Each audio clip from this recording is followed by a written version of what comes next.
Four talentless K-pop rip-off bands, BEA, The Cat's Whiskers, Cosmez, and Akanyatsura, have been chosen to headline Phantom Live's events at the Shady Club Paradox. These four bands soon begin to compete for the chance to win 10 billion yen while resisting the impulse to get freaky with one another. In a science lab in a cyberpunk dystopian future, an obviously mad scientist approaches a tube and informs the metal inside that he called Yasha that they would be meeting soon. Meanwhile, at a concert, a poor excuse for a band, BAE, played their hearts out to a room of adoring fans and ended their performance with a cringe-worthy pose. Afterward, while resting in the band room, they received an invitation from Club Paradox inviting them to participate in Paradox Live. Getting the invitation surprised them because Club Paradox had disappeared 10 years ago, along with the legendary group Buraken, so they concluded that it must be a prank. The next day, Alan was woken up by Anne, who informed him that the invitation wasn't a hoax and that Club Paradox had been resurrected. The members of BAE then converged to watch a news report about the return of Club Paradox, which had returned to its original state overnight. Just then, the Three Musketeers received an email from Club Paradox containing a video of the club's mascot, Paradevi, who explained the process for the competition, as well as revealing the grand prize of 10 billion yen. Elsewhere, a boy band, Akanyatsura, also received an invitation to Club Paradox. Their leader announced that they would win in such a memorable way that everyone would know their names. They would use the 10 billion yen to resurrect the Suiseki group to full health. Likewise, the terribly named band, the Cat Whiskers, also vowed to win the prize money and use it to save their rundown bar. In the ghetto, Kanata and Nayuta also received the Club Paradox invitation. Like the others, they vowed to win the 10 billion yen so they could finally get good digs and drugs for Nayuta. Paradevi further announced that the second prize would be a confrontation with the legendary Buraken. This news shocked Alan, and the bands were then told to attend the opening show in a month to qualify for the stage battle. Alan began to fangirl over Buraken, and with that, the members of BAE resolved to win the tournament. A few days later, while in school, BAE discovered that their professor, Simon's group of creeps, would also be participating in Paradox Live. Alan asked him about Buraken, and he described them as the ultimate group.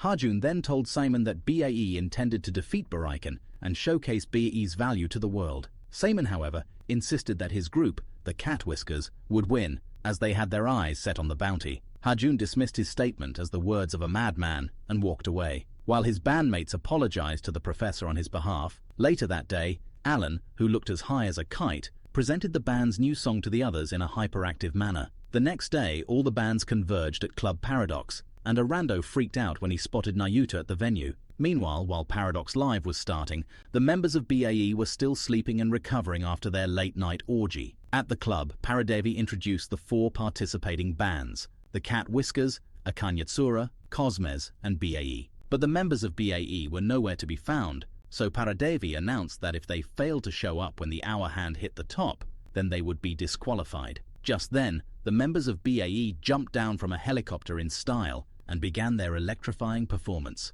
While paying Kanata for doing a job for them, the Akanyatsura boss and his lackey asked if he was prepared for the first stage of the battle, which was between Cosmez and BAE. Kanata showed no enthusiasm, while Akanyatsura rambled off praises about BAE's skill and high financial status. This caused Kanata to ask if they were implying that poor people like them couldn't win against an opponent like BAE. However, the Akanyatsura boss told him to be on guard, while Kanata remarked to himself that the members of BAE were too stupid to be an actual threat. Elsewhere, Kanata walked through the streets in a rage about having to face off with pampered kids who didn't understand hip-hop when he overheard some airheads talking about BAE performing later that night at Razzle Dazzle. While staring at his phone as he walked home, Kanata stumbled into two lowlifes, who then beat him into a pulp. When he finally got home, Nayuta cleaned up his injuries, and then they ate. At night, Kanata kept muttering about why he loved hip-hop and telling the story of their wretched lives.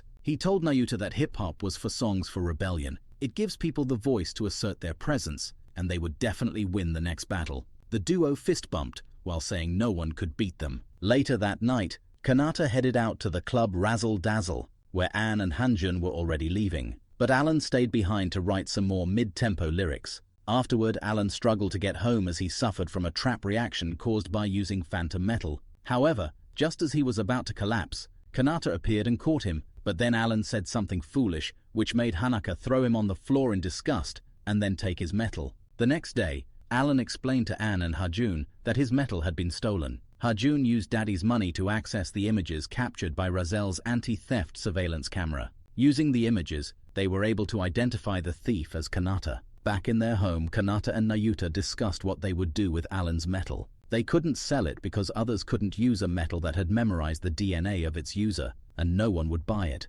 Nayuta called him out for being a loser who was scared that they would lose to BAE. He urged Kanata to believe in himself and stop being a whiny bitch, but Kanata couldn't. Meanwhile, Alan and Anne arrived at the ghetto to get Alan's metal back when they suddenly bumped into Kanata on the road. Alan pleaded with Kanata to give him back his metal, but Kanata refused and called him a spoiled rich kid looking for attention through hip-hop when they needed it to escape the ghetto. Alan accepted that he was privileged, but then got cringy. He insisted that hip-hop was a form of freedom of music, which didn't discriminate, so he did Phantom to prove himself. He added that it wasn't just for fun, and they were doing it to protect what they cherished. Just then, Nayuta walked up to them and told Kanata to return the metal, adding that he was pissed because Kanata had lost his confidence, but there was nothing to be afraid of. With that, Kanata returned the metal, and he made up with Alan. As they walked home, Kayuta teased Kanata about liking Alan, and they vowed to win. The next day, the duo performed at the first stage of the battle. After the completion of the first stage battle,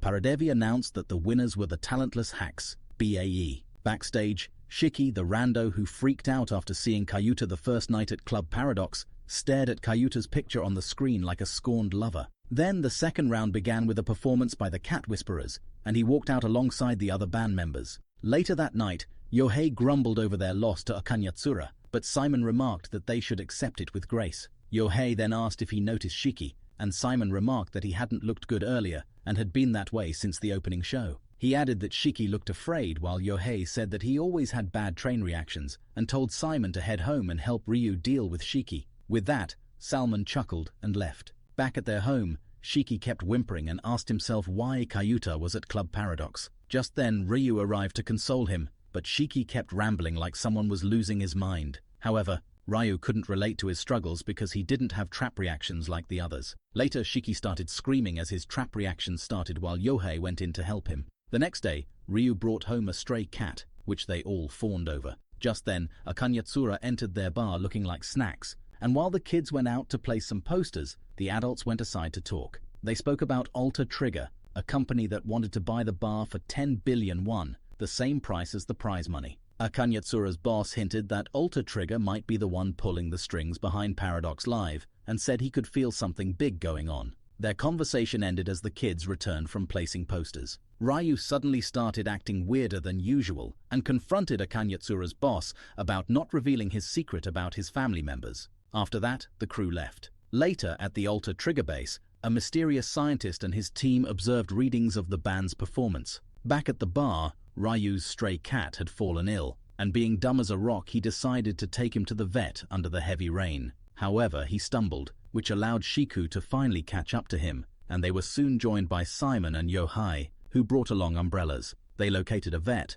and the cat was treated while Simon and Yohei counseled Shiki about relying on them more. Yohei announced that his justice was to protect the bar and the Cat Whiskers music, and with that, they all raised their glasses to celebrate. Hajun thought about how from the moment he could understand his surroundings, it was expected that he would inherit the Yon conglomerate in the future. However, one day, things changed. At that point, Alan snapped him back to the present, where they were waiting to watch the Cat Whiskers perform. Although Alan and Anne were comfortable being losers, Hajun saw the competition as a war that he intended to win and the other competitors as his enemies. The Cat Whiskers performance started while Hajun soliloquized that he'd do anything to defeat their enemies. The Cat Whiskers celebrated their performance backstage with the members of BAE, whom Simon invited. While Alan and Anne gushed over their performance, Hajun described them as washed-up has-beens whose music had passed its expiration. Although Yohei was angered by his statements, Simon stated that they would not be changing their style. Ryu started sniffing the members of BAE like a horny cat,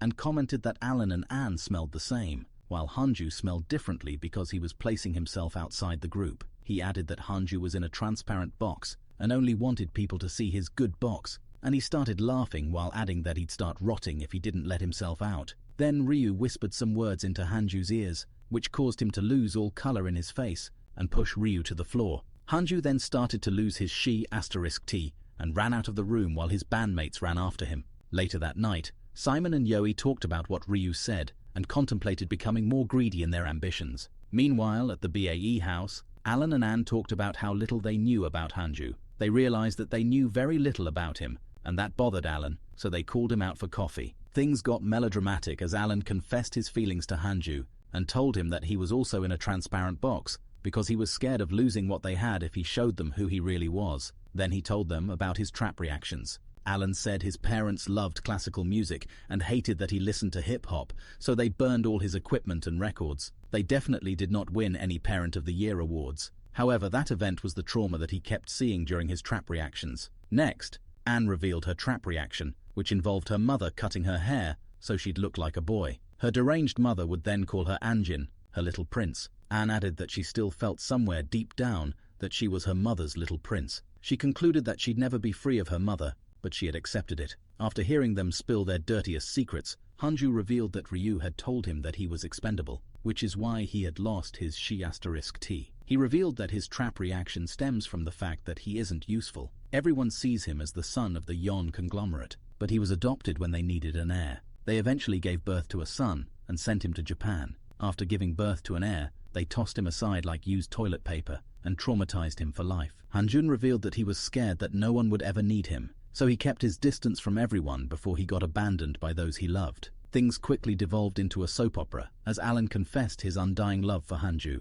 and promised never to turn his back on him or abandon him. Then he spoke about the day Hanju found him crying on the streets and took him home like a stray. He added that Hanju saw potential in his music and gave him a cup of coffee. This declaration of love got Alan crying, and Hanju opened up his door. Anne thanked him for opening up to them, and together they went to make a new pot of coffee. On a dark, stormy night, the Akanyatsura boys found their master murdered in his office. This led to Akanyatsura vowing to avenge him and restore the reputation of the Suiseki group, along with the others, who had all become family. In the present, Aniki and Satsuki play around the house while making a stew, which results in Satsuki's phone getting ruined. As they return from getting a new phone, Paradevi announced on TV that the Cat Whiskers had beaten BAE in the third round of Paradox Live stage battles. Just then, Satsuki, Ryo, and Hokusai noticed Kanata getting beaten up by some thugs in a dark alleyway and decided to help out. Hokusai intimated them into running away and then offered to help Kanata with whatever was bothering him. Kanata revealed that Nayuta was missing, and so Akanyatsura offered to help. Ryo was reluctant to participate, but Satsuki insisted that they help. While searching, Ryo complained that they were wasting their time searching for someone who was probably playing at the arcade. He insisted that Kanata was overreacting, but Hokusai told him that one mustn't take the family for granted, and he would also search for him in a frenzy if he were missing. Meanwhile, Kanata couldn't understand why the Akanyatsura boys were helping him when they weren't friends, so Satsuki explained that it was because Nayuta was his family, and they took family seriously. He also commended how in sync the two brothers were during gate performances and admitted being scared to face them in the next round. Kanata then revealed that he and Nayuta had fought over music the night before because Nayuta had insisted he explore the outside world more without him. Upon hearing this statement, Satsuki assured him that it was normal for brothers to fight. Later that evening, all four boys reconvened without finding Nayuta and deliberated on possible locations where he might be. But Kanata started acting like an immature toddler and told them he no longer needed their help. Satsuki started yelling about the importance of family, and they told Kanata about the attack on their group, which resulted in the deaths of most of their brothers and bosses. Then, they each give Kanata a sappy speech on the value of family. After hearing what they said, Kanata pleaded with them to help him find Nayuta. Just then, Kayuta walked to them and dissed the stench the Akanyatsura boys were giving off while asking what Kanata was up to. He then explained that he woke up early to go on a walk and then fell asleep somewhere. Satsuki got so pissed that he wanted to punch Nayuta but held back after seeing Kanata hugging him. Soon after, they all went for a meal, after which they returned to being rivals who'd confront each other on the stage. The next day, Akanyatsura Underground, who looked like Ken dolls, performed their Bad Boys track at Club Paradox, which was about feeding a kitty. Alan, Simon, and Yohei ogled at Buracane's first album from their indie days, but they were too broke to afford it. Later on, Hanju spotted Alan standing by the store's window, looking at the album and smiling. The next day, Alan searched for jobs that would allow him to save enough to afford the album. Just then, Anne came over to ask what he was doing, but he refused to tell her, so she rubbed her melons against his back until he caved. Hajun interrupted their little canoodling session and reprimanded them for not having shame. He reminded them that they lost the last battle and asked them to work harder before leaving for a mystery location. Meanwhile, the Akanyatsura boys looked like thieves as they sneaked around school as part of a job for Aniki so they could raise money to buy Buraikan's first album. The job involved digging up dirt on Ryu, and so they kidnapped Shiki to get information from him. However, Shiki was too dense and timid to possess any information for them, aside from the fact that Ryu doesn't have trap reactions. This news stunned them all, and just then, Ryu entered the restaurant. Meanwhile, at the Akanyatsura office, Aniki paid Kanata to finish another job for him. Kanata then asked them to tell him everything they knew about the dangers of using phantom metal. Aniki revealed that metal erosion can begin without warning, has limits to a great extent, and is impossible to stop. Kanata then asked why he hadn't told his family about it, but before he could go further, Aniki called him out on his hypocrisy and stated that he had something important to protect. Hearing this, Kanata kept silent and walked away with Aniki, wishing him luck in their battle against the Cat Whiskers. After that, he met up with Kyuta, who was staring at Buraikan's first album, Starstruck. Elsewhere, the Akanyatsura boys, Shiki and Ryu, headed to the mall, where they found Alan working as a bag boy. After buying a weird sex toy for Ryu, the Akanyatsura boys demanded that he tell them what they wanted, but he gave them vague answers before running away with Shiki. Afterward, he took them to get a super spicy curry that looked like it could boil their insides. They once again spotted Alan working as a waiter. Satuski gobbled down the spicy food, while the rest sang their hearts out in support. Once done, they asked Ryu what he did before joining the Cat Whiskers, and he said something stupidly vague about white walls at a large mansion where he played with others. Elsewhere, Hanju spoke to a doctor who informed him that he had a high affinity for metal. The boys all followed Ryu to a shady neighborhood, where he pointed at a rundown building. Upon seeing the building, Shiki started having a panic attack and had to be moved somewhere else. When he felt better, he explained that he was a wimp, but Satuski comforted him. Then they all broke out in rap and were spitting mid-lyrics. However, Shiki loved the nonsense and felt better. Meanwhile, Alan continued hustling for money to buy the album until he was discovered by Hanju, who kicked him. Hanju then brought out the Buraikan album, which he had purchased, and asked Alan to plead for it. Elsewhere, Ryu and Shiki walked home together, with Ryu still maintaining a poor Joker act. As they spoke, Shiki revealed that the ghost in the building Ryu showed them was his best friend, whom he killed. Ryu laughed at Shiki's statement, and when Shiki insisted, his face turned truly into the Joker's, as he said the ghost was still on the building's rooftop. Then Ryu's personality suddenly switched back to normal. Shiki thought to himself that the kid couldn't possibly be alive because he had seen Naiwa, and then he trailed off. Paradevi revealed new matchups for the 5th and 6th stages of the battle. At their home base, Hanju commented that having Akanyatsura as their last opponent was a terrible matchup for them. His reasons were that they were a rowdy band that riled the crowd up. However, he didn't intend to lose, and the rest agreed with him. Elsewhere, Kanata searched for Nayuta and found him bloody on the streets. Nayuta suddenly turned into mud, causing Kanata to scream and wake up from his nightmare. Just then, Nayuta walked into the room and asked him for details about the dream, but he refused. With that, Nayuta started to leave the house, and Kanata pleaded that he come back to him like a clingy lover. At the Cat Whispers bar, Ryu continued to play his childish games until Toei did what he said. Meanwhile, Shiki, the weirdo, continued staring out into space. He then asked Simon for permission to step out and play. Ryu asked to tag along, but he immediately refused and insisted on going alone.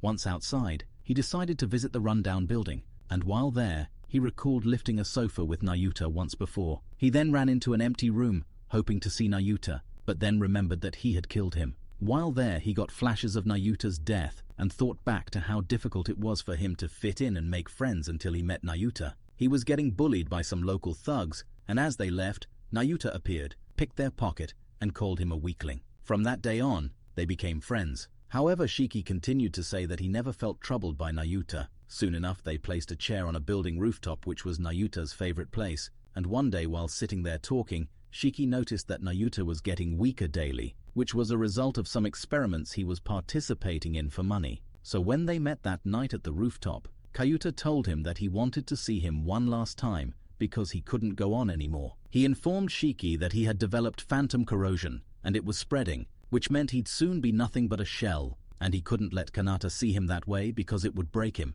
Then he told Shiki it was nice to meet him, looked up at the sky, and jumped to his death. Shiki was too slow and chicken to stop him or call for help, so he ran away. Just then, he spotted Nayuta walking past the building and ran out to meet him. However, Nayuta didn't remember him or what happened. This caused Shiki's slow brain to realize that Nayuta had lost his memory. Meanwhile, as it started to rain, the other members of the Cat Whiskers started searching for Shiki. Shiki stood under the rain, missing Kayuta and thinking about the times they shared together. Hajun kept having nightmares about his deadbeat parents, who abandoned him. Meanwhile, Alan and Anne were also recovering from their own trap reactions together, and remarked that Hajun was always more put together than them. Just then, Hanju walked out of his room looking like the perfect Ken doll, and Alan told him that he was better than them. Hanju agreed and said that he was perfect all the time. Later, BIE met with Seimon to get information on Akanyatsura's strengths, so that they could plan for the next stage of the battle. Seimon joked that they wanted to learn from his band's loss,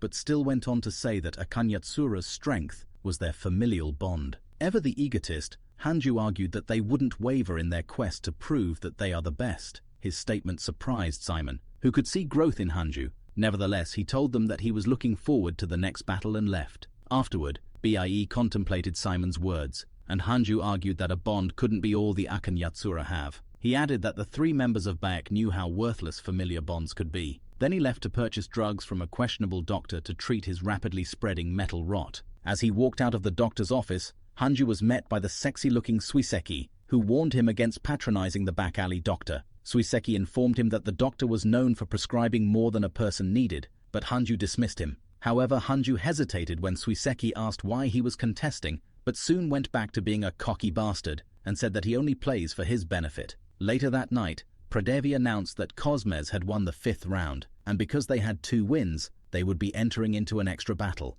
Then he announced that BAE would be going first in their battle against Akanyatsura. Just then, BAE took the stage and started singing their worst song yet when Hanju suddenly collapsed. Alan and Anne took him backstage, where the Akanyatsura boys inquired about his health and if he was anemic. As they spoke, Anne noticed the metal corrosion on Hanju's arm, which shocked everyone. Suiseki explained how dangerous the effects of metal corrosion were to everyone gathered there, and then he pulled up Hanju's shirt to showcase how bad they were. When asked what could be the solution, Suiseki retorted that there was nothing they could do to help Hanju. He turned to apologize to his brothers for not informing them about the metal erosion earlier. Later on, the Akanyatsura's boys told Suiseki that they knew the metal was something that could kill them, but they were willing to put their lives on the line. Back on stage, Paradevi was getting overwhelmed by boos from the crowd, but before they could roast him, Akanyatsura appeared on stage, ready to perform. A short while back, Suiseki told Alan and Anne that the only way to save Hanju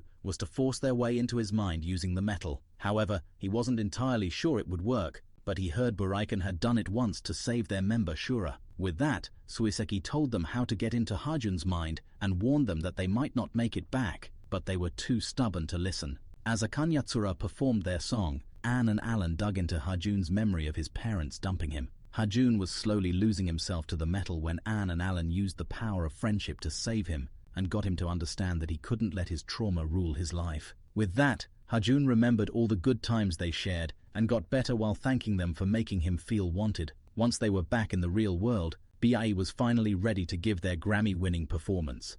BAE won the 6th stage battle against Akanyatsura, and as a result, they were to face off against Cosmes in an extra battle. The winning team would get 10 billion yen and the chance to face off against Buraiken. Upon hearing the news of their victory, Alan told Hajun and Anne that it was time for a training camp so they could improve on their wacky melodies and beat Cosmes. Hajun resisted the idea of a training camp, but when he saw Alan's puppy dog's eyes, he folded. However, thanks to Alan's stupidity, they ended up at a rundown cabin where they met the Akanyatsura boys. Alan informed them that they were there for a training camp. As they all caught up, the old witch who owns the hotel asked if they had all come to catch the rainbow neon stag beetle, a rare beetle which has been worshipped since ancient times as a messenger of the gods. The ugly old lady told them that anyone who captured the stag beetle would be blessed with the greatest of fortunes, be it money, love, or common sense. Alan and Satuski bought the old lady's scam and began searching for the beetle. Kayuta and Kanata, who were also in the hotel because plot armor overtook the discussion, laughed at Alan and Satuski's stupidity. Meanwhile, somewhere nearby, the Cat Whiskers car also magically broke down close to the inn. Alan went off to find the magic beetle while Hajun and Anne spoke about how important Hajun was to BAE. In the forest, the boys, Hokusai, Satsuki, Ryu, and Shiki were out looking for the beetle. While searching, Ryu asked Shiki if he had ever seen that ghost, and he replied that he had, but the ghost didn't remember him. Hearing this news, Ryu comforted his heartbroken friend. Elsewhere, Alan captured a stag beetle, but it was stolen by Kayuta and Kanata, who wanted to sell it online. They then got into an argument, resulting in the beetle's escape, and while chasing after it, Alan tripped on Kanata, and they got horny. Later in the night, the boys gathered in the warm spring for a bath, and the Akanyatsura boys urged Alan to win the extra battle for their sakes. Things soon turned into a party around the hotel, as everyone engaged in one fun activity or another, while Kanata served as the ball boy outside. However, he was soon joined by Alan, who told him that he was happy to face him again. Alan said that he, Hajun, and Anne would do whatever it took to protect the things that were important to them. After hearing what was important to him, Kanata replied that he was also glad to be facing BAE, and this time, they would wipe the floor with their tears. Just then, Kayuta came to see them holding hands and asked what was going on, and they both screamed nothing while blushing like a virgin. A short while later, Alan was about to begin writing new songs when a stag beetle landed on his shoulder, and a mysterious MI5 agent appeared behind him and informed him that his father had summoned him. Elsewhere, Seiman and Suiseki once again discussed the likelihood that Alpha Trigger was pulling the strings behind Paradox Live, especially because the groups called out all had some kind of connection to Alpha Trigger. In the Alpha Trigger headquarters, the Doctor met with a mysterious figure. As he headed to meet with his dad, who was the leading pianist in Japan,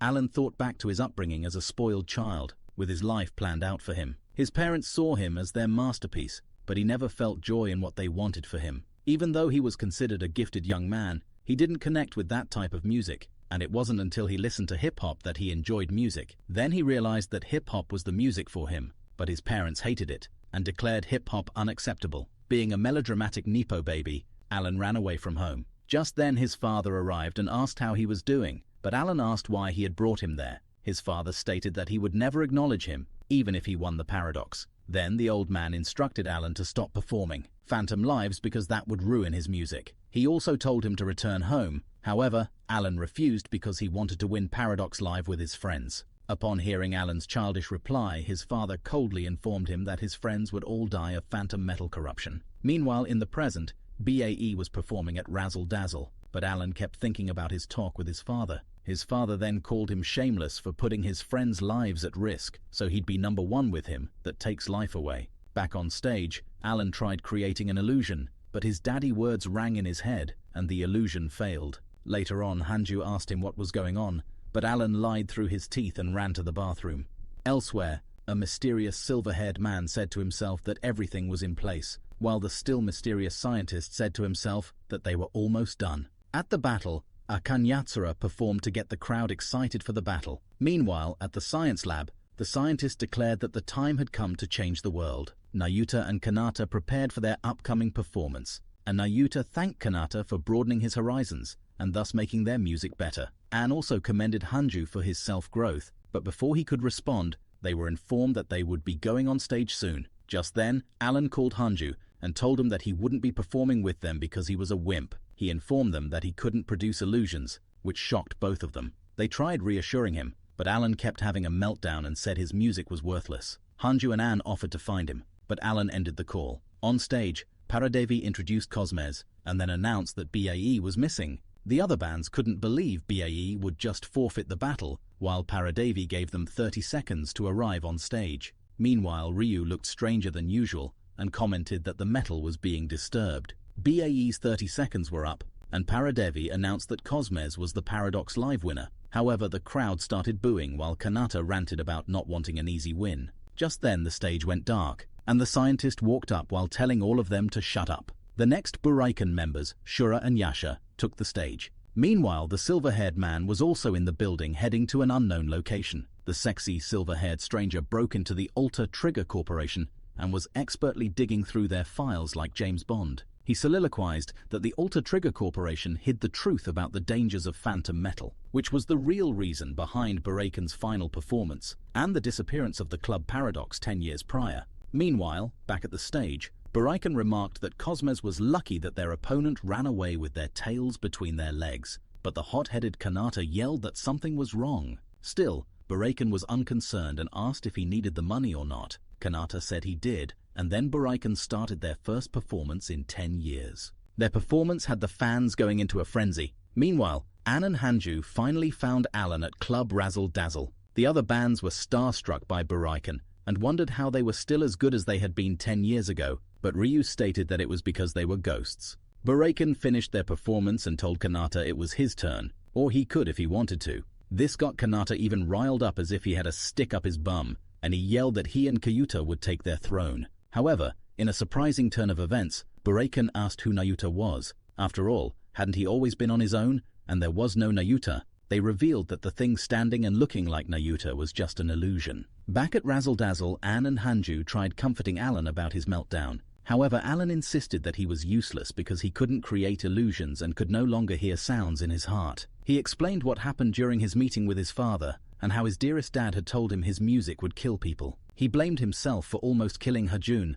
and started weeping pathetically. Hajun watched him in disgust and said he was disappointed in him and that it didn't matter if his music killed someone. Then Hajun remarked that Alan had already killed him once before on the day they met. That day he found Alan sitting out in the rain with nowhere to go, and so he took him in as a charity case because he thought Alan was like him, unloved and worthless. However, Alan proved him wrong when he started singing his wacky tunes, and that was the first time in a while that he felt good. Anne also shared how being with the two of them performing Phantom Lives had freed her from a half-dead state, so no matter what happened next, she was sure that they had her back. With that, they both grabbed Alan and gave him a corny speech about his music being their music. The speech worked because Alan could once again hear the imaginary music. He started weeping and apologizing, but they told him it was fine and agreed to cheer for Cosmos in their battle against Buraken. Back on the stage, Buraken reminded Kanata to remember the day he found Nayuta dying on the street. As the memories flooded into Kanata's head, they said Nayuta had acute metal corrosion. Kanata insisted that it had been a dream, and the next morning Kyuta was beside him and always there. However, just then, Kyuta disappeared from the stage, shocking everyone in the audience. While everyone else was confused, Ryu said that Kyuta had been a ghost, and Shiki had known the truth. Kanata continued to have a breakdown on stage as the Buraken members told him that Nayuta never existed, and that he had always been an illusion. While they continued to back Kanata into a corner, Anne and the rest continued to watch what was happening on their phones because something was intercepting the signal. Kanata started experiencing metal corrosion, which was resonating with everyone's metal. The mad scientist cheered in his lab at the site and said the world would change. Meanwhile, the mystery silver-haired man rushed to the stage as his metal also started resonating with Kanata. Buraken urged Kanata to become one with the metal, so no one would ever be alone again, and he'd be together with his brother. Kanata began to scream like a wild animal as the metal took over his body, while everyone else watched in terror except Ryu, who laughed maniacally. Kanata's metal spiraled out of control as Buraken wrenched open his memory. Then Buraken dissolved into metal and consumed Kanata, while urging him to use his moans to change the world. Just then, BAE arrived in their helicopter and saw a wrecked stadium. Still in his lab, the scientist revealed the site and gave his villain speech. While Alan, Ann and Hajun rushed to the stage, Satosuki and the other boys tried helping Kanata, but they were further infected with metal. The scientist kept monologuing his grand plan and revealed that they intended to create a collective consciousness through phantom metal and use the phantom lives to draw out the metal's potential. He intended to end wars, suffering and anger by melding everyone's minds together, just like Unity, Rick's psycho ex-girlfriend. However, the stranger, who turned out to be Shura, a member of Buraken, stopped his ramblings. They started arguing, and like every other cliché villain, the scientist gloated that nobody could stop his plans. Meanwhile, BIE arrives at the stage to find Kanata and the others completely covered in metal. The mad scientist pointed and began shooting at Shura,